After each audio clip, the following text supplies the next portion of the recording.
De-restricting your e-mountain bike by removing the speed limiter is a hot topic, that's for sure. Some people love it, some people hate it. So today we decided to come to the trails to see how much difference it really makes. De-restricted versus a restricted bike. Is it worth the hassle and the effort? Time to find out.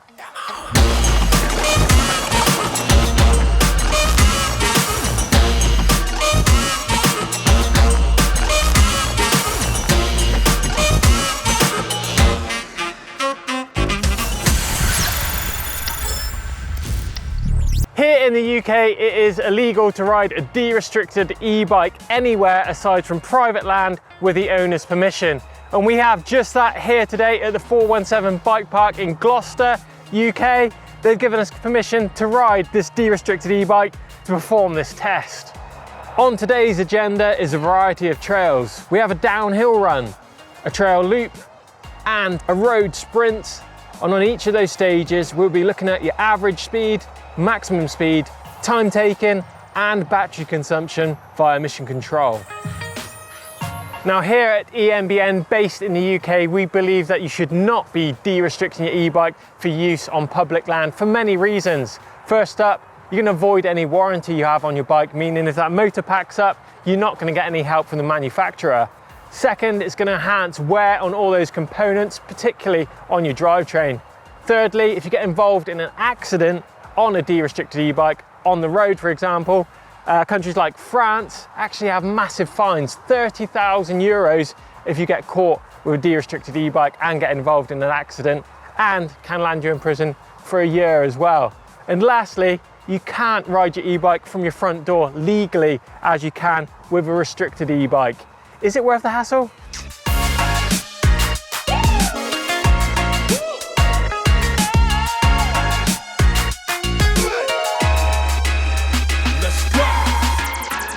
Of course, a key reason that riders worldwide and us here on EMBN do not de-restrict our e-mountain bikes is to protect off-road trail access that has been fought over for decades.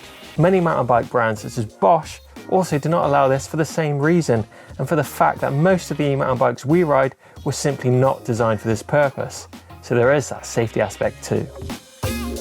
So why do people de-restrict their e-bikes? Well, here in the UK and Europe, e-mountain bikes have a 25 km/h speed limit. North America has a slightly higher limiter of 32 km/h. The limiter is where the motor assist cuts out and leaves you to pedal under your own steam. Now, some riders find this frustrating, especially on flatter sections of trail or when on the road or tackling some downhill sections. Now, if you're constantly exceeding your speed limiter, I have a couple of little tips for you. First up, think about what power mode you're riding in. Say for instance, you're out riding in trail mostly and you find yourself constantly bouncing off that limiter, maybe switch it down to eco, so that way you're not getting as much assist, but you're having to raise your efforts to make that speed. And secondly, think about where you're riding. If you're riding quite open, fast trails, then yes, you will probably be above that limiter. So try switching it up, make it a bit steeper, a bit more technical, and a little bit more involved. That way you're still going to get a great workout, but you're going to keep that speed down and within that e-bike's limit range. How a bike performs above 25 km/h will vary from brand to brand. For example, the earlier Bosch Generation 3 motor is a very different motor to the Generation 4 above the speed limiter. The Generation 4 motor allows you to easily pedal above and beyond that restricted speed. Most motors on the market today, such as Specialized own motor and the Levo SL, can be ridden switched off or above the limiter with pretty much zero drag in the system, meaning it's very easy to exceed the speed limiter with very little effort. So with all the bad points set aside about de-restriction, I'm really curious to find out today how much faster this de-restricted e-bike is going to be against the restricted version. Will it use more battery or will it be way faster? Now, the bike I'm using for today's test is my Specialized Turbo Levo. It's exactly the same bike for each test. All I've got is a de-restriction device that clips on and off the speed sensor. So first up, let's go down and do a road sprint test to see which bike wins.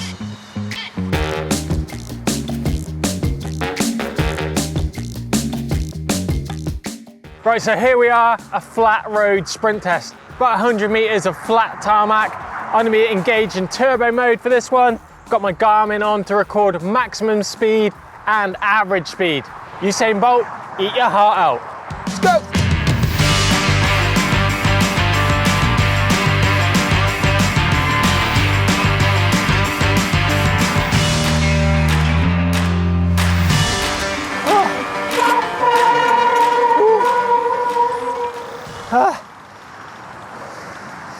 Right, de-restricted, maximum speed 28.85 mile an hour, so nearly 29, average speed of 19.52 miles per hour.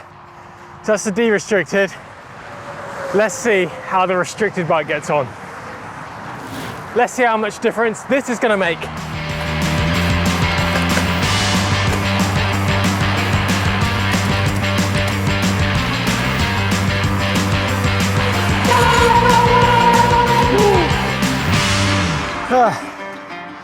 Right, restricted. Let's have a look at the times. So interestingly, pretty close there. On a restricted bike, maximum speed was 27.68 miles per hour, an average of 18.26 miles per hour. So pretty close to de-restricted there on the flat road. But let's head up onto the hill to see how much difference it's actually going to make when you take these bikes to an off-road situation where they're meant to be ridden. So how do these de-restriction devices actually work? Well, they're fairly simple. All they do is trick the bike software into thinking that the bike is going slower than it actually is. Lots of different options here. You have wired-in dongles, you have boxes that can clip over the speed sensor, or mechanical devices that fit on the disc brake rotor. Lots of different options. And a lot of people think that these tuning devices actually make the bike more powerful. That is definitely not true. All they're going to do is remove that speed limiter, meaning the motor will assist you 100% of your ride and not cut out at the limit speed.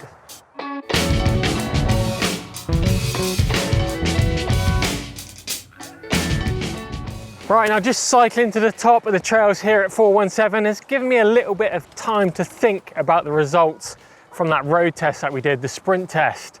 Obviously the de-restricted bike just pipped the restricted bike there. And I think that comes down to the gearing on the bike. Obviously you can only go as fast as the gearing allows you to go on your bike. If you're topping out that chainring with a de-restricted bike compared to a restricted one, you're not going to be able to go any faster whatsoever.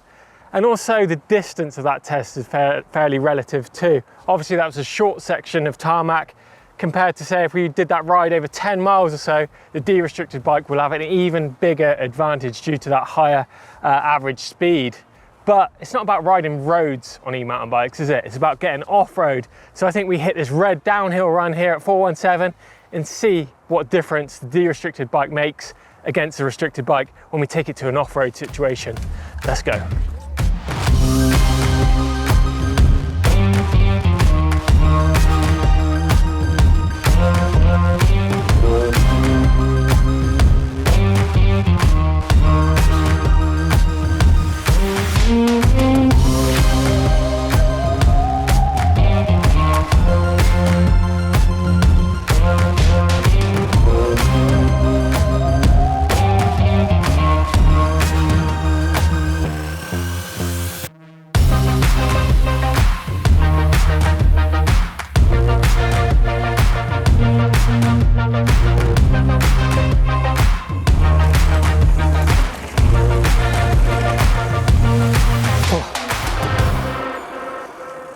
Right, and a couple of times when I did have to pedal, I was really working quite hard above the limiter. There's quite a big double out in the field. That means you've got to keep a lot of speed for, but I didn't feel like I had enough speed to actually pop it properly. So I had to roll that one, so I lost a bit of speed there. But aside from that, it felt pretty good. So time-wise, 2 minutes 30 with an average speed of 14.8 mile an hour. And then max speed was 26.38 miles an hour. So interesting. Let's put it up against a de-restricted bike, got the box on, head back up to the top of the hill and see how we go from there.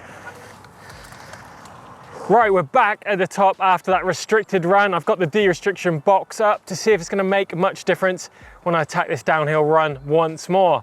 Now, there's a few times I was over that limiter and was working a little bit hard, so I'm wondering if that de-restriction device is going to make that speed up. So we're looking at max speed, average speed, and the time taken. Let's get it done.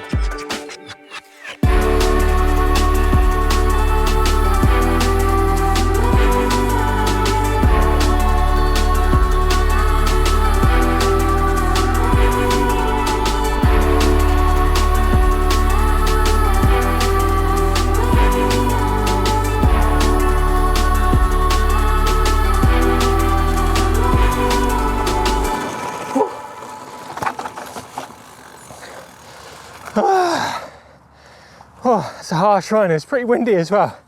Definitely a big headwind, but I think that de-restricted bike actually makes a difference. I was able to jump the bigger double that I couldn't on the restricted bike, and time-wise, 2 minutes 23 seconds with an average speed of 15.34 mile an hour and a maximum of 28.07 miles per hour. So the difference between restricted and de-restricted was 7 seconds, but on a track of 2 minutes 30-ish, that could be the difference. You know, a couple of bad line choices, or casing a jump, or wrong line for a rock garden, or blowing out a couple of corners. Of course, it all comes down to that. The only real benefit of the de-restricted piece that I felt was maybe just putting a few extra cranks in before the big double, especially with a headwind. It was pretty hard going.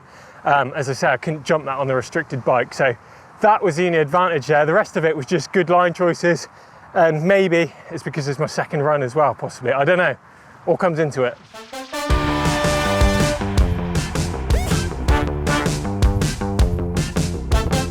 Right, so we've done the road sprint test, we've done the downhill run. It's time to mock up a cross-country style loop. So we're going to time a descent and an ascent climbing back to the top, all as one loop. And we're going to look at average speed, maximum speed, and of course the amount of battery that we're using for this ride, because I think the range is going to be affected with that de-restricted bike, so that's going to be an interesting one. So kicking it off with the de-restricted bike now, we've got 54% battery left in the tank from all these other exercises we've done today. So we're going to do a loop to the top and to the bottom of the blue run, see how much range we've got and how long it took us, and of course max and average speeds too.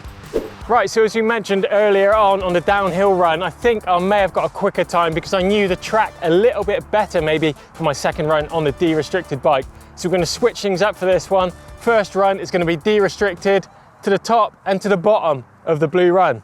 Right, ready, steady, go. Right, see you in a bit.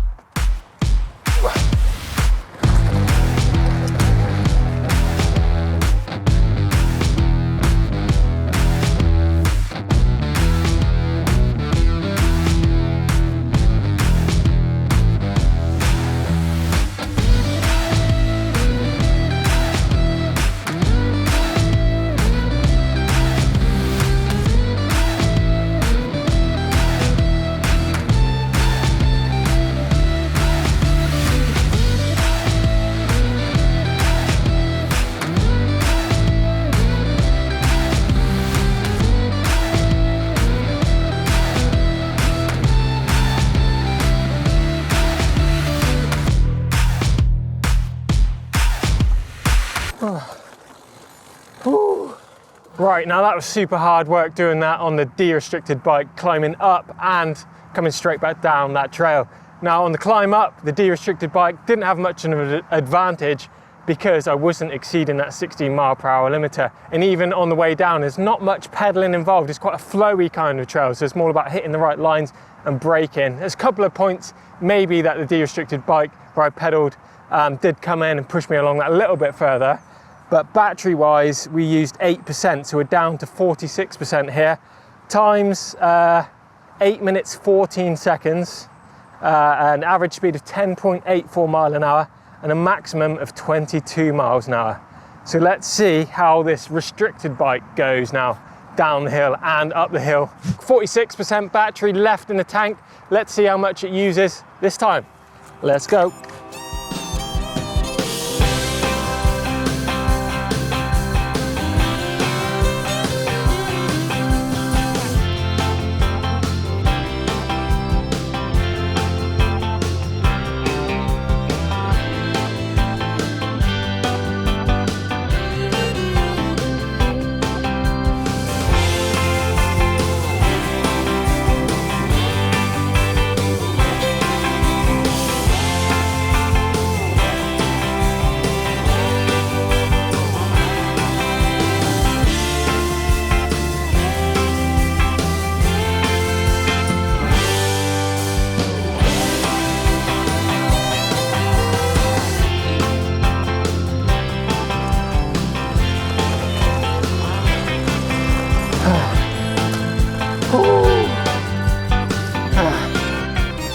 super hard work, that one.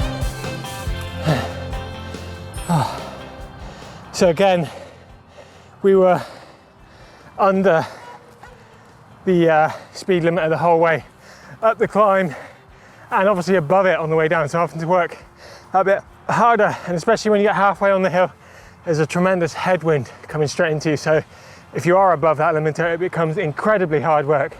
A couple of jumps I messed up on, I couldn't get the speed because I just couldn't get the speed into the bike, whereas on the de-restricted bike I could. But however, time 7 minutes 57 seconds, average speed of 11.53 miles per hour, and a maximum of 23.54.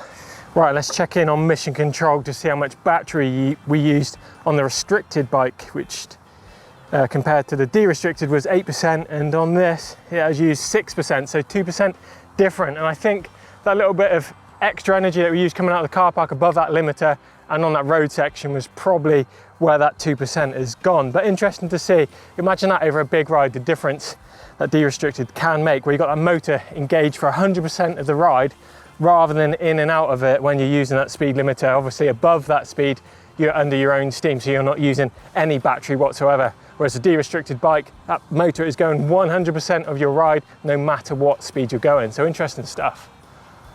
Well, a big day out here at 417 Bike Park. It's been a great day out. We've been battling the winds, as you can see, with a windsock behind me, and I've been up and down this hill all day performing these tests. So let's do a little recap of de-restricted versus restricted bike. First up, we did that road sprint test. And yes, the de-restricted bike just pipped the restricted bike to the post. But I don't see how that really comes into it, because if riding tarmac at high speed is your thing, then you should be on a road bike and not an e-mountain bike. And then we did the downhill run. And again, the de-restricted bike was a few seconds faster. But I put that down to possibly that being the second run that I did on that bike, rather than the first run that I did on the restricted bike. I knew the track a little bit better, could find my flow, and that definitely does come into it when hitting those fresh trails. So maybe not as much as an advantage as the figures actually say for that test. And then lastly, we did the cross-country loop. Now this was a definite eye-opener for me.